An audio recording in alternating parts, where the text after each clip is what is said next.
Good morning, and welcome as we continue to study the Gospels. Our reading today is found in Mark chapter 1, verse 1, and Matthew chapter 1, verses 1 through 17. And this is the first of three Bible studies that will look at the question, who is Jesus and what was he here to do?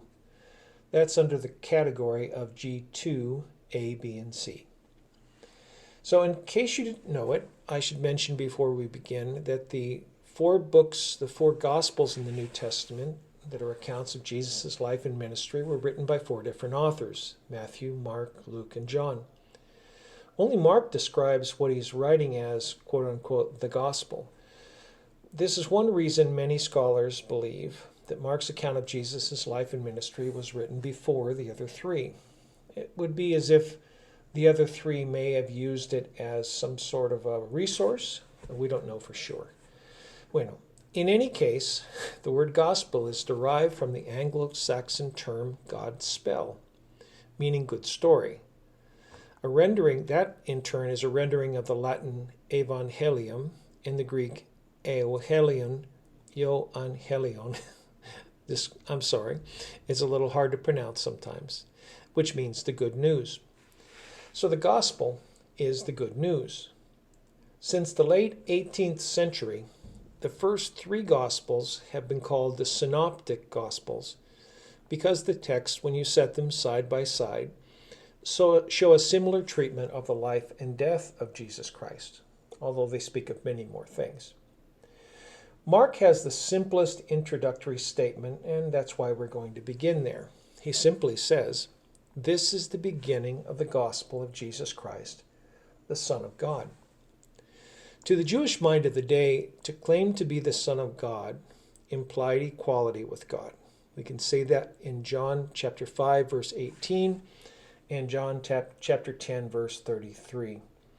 This was a very bold claim in its day, but it is precisely what Mark and the other authors tell us about Jesus, that he was the Son of God. He is the Son of God. So as we read the scripture, remember that Jesus was never seen as just a good teacher or just a good example to follow. He was and is God's Son, literally God with us, Emmanuel. So as we proceed, you'll discover that this truth, Jesus is the Son of God, is at the heart of the Gospels. In our it's the heart of our message also to the world as believers. So next, let's look at Matthew and how he begins his account of the gospel. He starts in a way that may seem strange to us: a genealogy that summarizes Jesus' human ancestry. Again, you can read this in Matthew chapter 1, verses 1 through 17. It seems to start rather abruptly. It doesn't have what we might expect as an introductory statement like Mark had. We'll talk about that at the end of our study today. So to the Jewish reader, genealogies were very important, and they supported, and Matthew knew this, they supported the argument that Jesus was the Messiah. So Matthew was demonstrating to the Jewish readers that Jesus was the fulfillment of the Old Testament promises. The Jewish hope for a Messiah begins with the promise to Abraham. It continues through the leadership of David, and it endures through the exile to Babylon and the control by foreign powers for hundreds of years after that. And it was finally fulfilled in the birth of Jesus the Christ, or the Anointed One. Christ means Anointed One. So that's the way Matthew is presenting his gospel. Matthew begins he presents his genealogy in three series of 14 generations.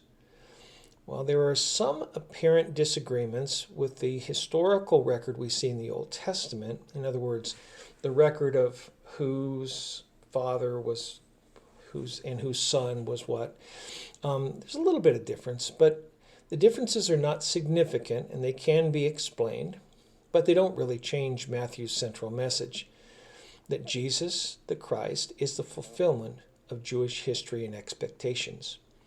It's noteworthy that the three generational series are each composed of 14 generations. 7 and multiples thereof were seen in that time as a kind of divine confirmation, something like this is the way God operates in groups of 7. It's a number for completeness. It may not be significant to us, but it certainly was to them. So setting aside for now the significance of numerology, let's look at what these 3 parts of the genealogy are saying, well, to them and to us. First, we see a series of descendants, beginning with Abraham and ending with Jesse, the father of David, the king.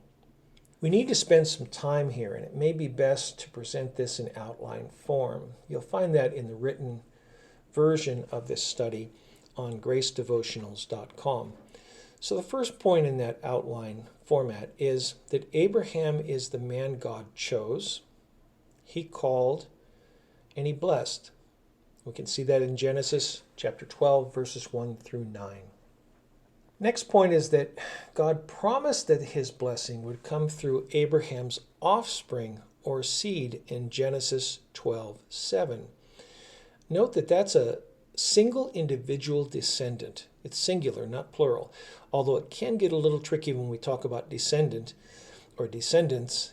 Offspring, for instance, can apply to both singular and plural, but Paul clarifies that for us in Galatians. We'll get to that in a minute. When many years had passed in Abraham's life and it didn't seem possible that he could have a descendant, God told him not to be afraid and reiterated the promise that he had made in Genesis 12, verse 7, and he did that in Genesis 15, 1 through 7.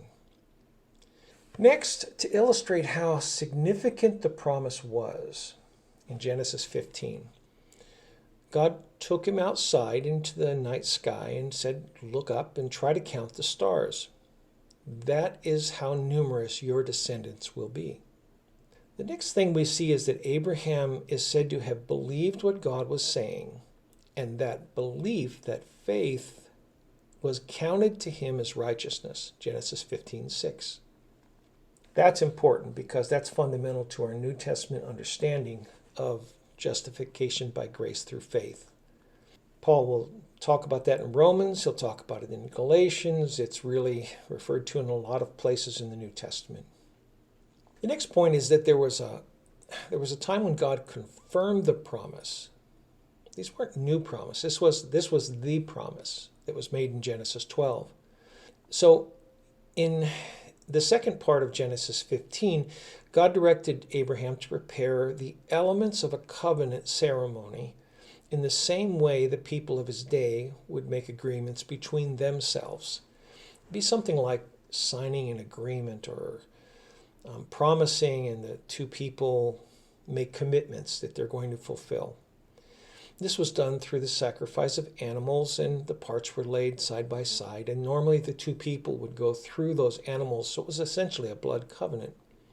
The result of this experience in Genesis 15, the second half of the chapter, was one of the most foundational events in our faith, where God made a covenant with Abraham, but only God participated.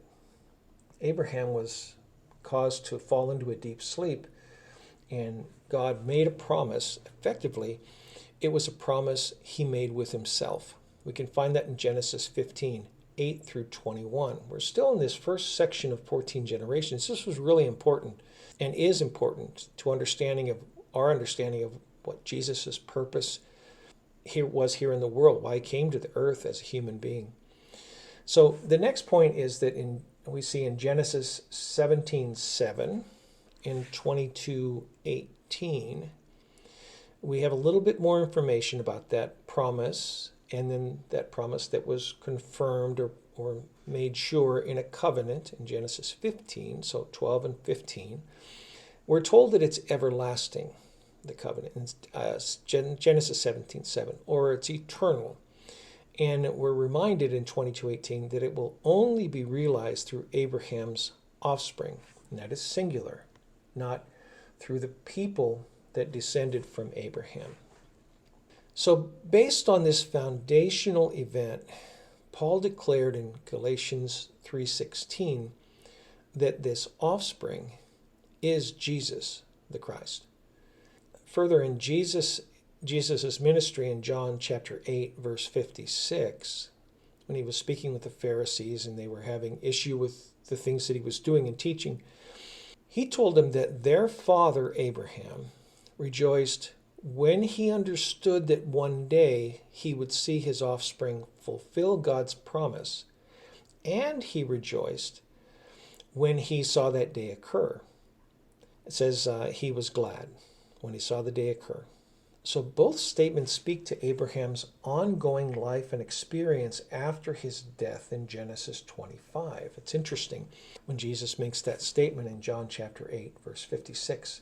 It really speaks to the existence after death of Abraham and really of all people in one place or another.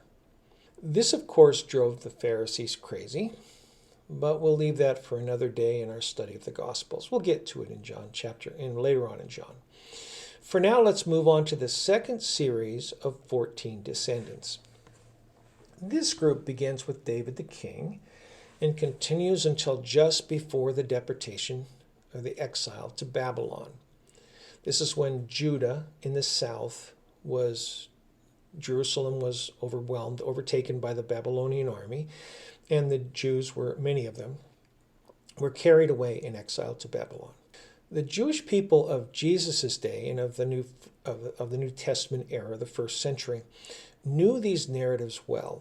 They read about them in synagogues. They understood very clearly that there was, after David, there was never again a leader like him. He was a great king. Even his son Solomon had flaws, and then the kingdom was divided, and then it just got worse after that. And finally it led to exile. They knew that God chose David and declared him to be a man after my own heart, who will carry out my will in its entirety. We see that in Acts 13:22, and that's a quote from, again, the Old Testament. So upon David's death, his descendants weren't at all like their father, and the Jewish people knew that. Their decline had led to Israel's defeat and deportation to Babylon, as I said before. So we should be seeing a pattern emerging by now. Abraham received a promise, but his descendants, in the plural, those that came, after him, didn't see its fulfillment. Only his descendant, singular, would be the fulfillment of that promise. Again, Paul explained that for us in Galatians chapter 3:16. So there was one specific promise and one specific fulfillment. So these promises, the promise wasn't fulfilled through a series of people, but it was to be fulfilled through a single individual. So then David came along after many years, 14 generations in Matthew's account, and he was declared to be God's king. God chose him. He was a man after his own heart. And he promised in 2 Samuel 7:16, God promised David an eternal kingdom. Yet his descendants, once again, didn't measure up. Again, so we're seeing promises that were made, but had not yet been fulfilled. So towards the end of that time, after the exile, Jeremiah would prophesy, or right at the end of this period, just about the time of the exile, Jeremiah would prophesy that God was going to raise up a righteous branch from David's descendants. We see that in Jeremiah 23:5-6, and he uses the analogy of a tree that's been cut down. And sometimes we'll see this, the stump is still alive and a branch will come out of that stump. And so this was going to be a righteous branch from David's descendants. But remember, the tree had been cut down, which means that Jeremiah knew well that the kingdom was lost and Israel was going to exile. He said that this king, this righteous branch, would reign as king and deal wisely, that he would be called the Lord our righteousness. Again, we see this imagery or this idea of righteousness that is imputed or counted to us because of faith. The Lord our righteousness. So Matthew's argument is basically, we have received promises as a people, They were not fulfilled by anyone else, and they are fulfilled in Jesus, the Christ. So then the last series of 14 generations begins with Israel in exile and extends to the time Jesus was born. During this period, Israel was subject to external powers who controlled their existence. They were under authority of other kingdoms, specifically through the Babylonian, Persian, Greek, and Roman empires. Israel was never truly free to serve their God. For a short time, in the Hasmonean dynasty that began with the Maccabean revolt, you could say that they had self-rule for about 100 years, but it certainly wasn't anything like the prophesied kingdom where there would be the Lord our righteousness and a righteous branch from David's descendants. So that clearly wasn't the fulfillment of the promise. There was also certain freedoms that were given by the Greeks and the Romans, including Herod and all the building projects he carried out, including his temple, where we read about Jesus being at the temple. That's Herod's temple. And it was huge. It was the biggest religious site in the world of its day. And it was built around the temple that was built by those exiles that came back from Babylon hundreds of years before. But, things decay over time. So Herod basically set out on these grand building projects. So the Israelites of the first century knew that Daniel had prophesied of a coming Messiah. This is the righteous branch also that Jeremiah spoke of. They knew that such a leader would come on the scene, and there was a time frame given for that. The 70 weeks prophecies of Daniel. So in other words, 7 times 70, 490, and after 483 years, they could expect the Messiah to come onto the scene. And it's amazing that is precisely when Jesus was born. So Matthew's making a very strong argument for a Jewish reader and a Jewish mind to understand that Jesus is the fulfillment of the promises. So Jesus was born at that time that Daniel had foretold. We don't have time to look now very closely at that prophecy in Daniel, but we'll come to it at some point, I'm sure. So Matthew's genealogy, broken into 3 sections of 14 generations, is a powerful statement of the purpose and timing of God's eternal plan and how Jesus fulfilled all essential aspects of it. So we can imagine this, that mankind fell into sin in the Garden of Eden, and time passed, and there was the flood, and Moses came along, and Exodus, and all these things, and David the king, and all these things passed. All these things happened in the course of time. But the answer to the fall of man into sin with Adam and Eve was the promise made to Abraham. And that promise later needed a king to carry it out. And that's was typified, or an example of what that king would be like, was David. And the work was finally finished. That eternal purpose that God had was finally finished at the cross when Jesus would say in John 19:30, "It is finished." So we're going to get to a lot of these issues about the plan of God later on as we study through the Gospels. But I hope this helps you get a better sense of what our faith is based on. Why Jesus had to come as he did and when he did, and who he is to us and really to all of creation. Our faith isn't about feeling better about ourselves, although it may do that, or getting involved. It isn't about getting involved with a good group of people.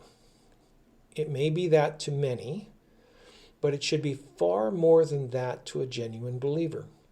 So our decision to believe the gospel and accept Jesus as our Savior is central to our eternal destiny.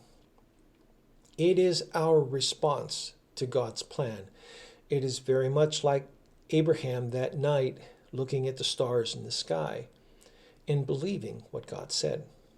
Now, I imagine when God said, "Can you count the stars? And so shall be your descendants." as numerous as those stars? I mean, there are trillions of stars. Abraham couldn't possibly have counted them. So that was quite a leap of faith for him to say, I believe you. In like manner, when we accept the gospel, we believe the gospel, and we accept Jesus as our one and only hope for salvation. That's how we enter the kingdom of God. We'll see that in John chapter 3. And that's how we become children of the promise. We'll see that all over the New Testament. We were given the right to become children of God, John chapter 1. So if there's anything you are certain of in this life, I hope it's that you know who Jesus is, why he came to the earth, and where you personally stand with him. We're going to be talking about this as we proceed. For now, we'll call it a day for this study. Thank you for listening. God bless you, and we'll see you the next time.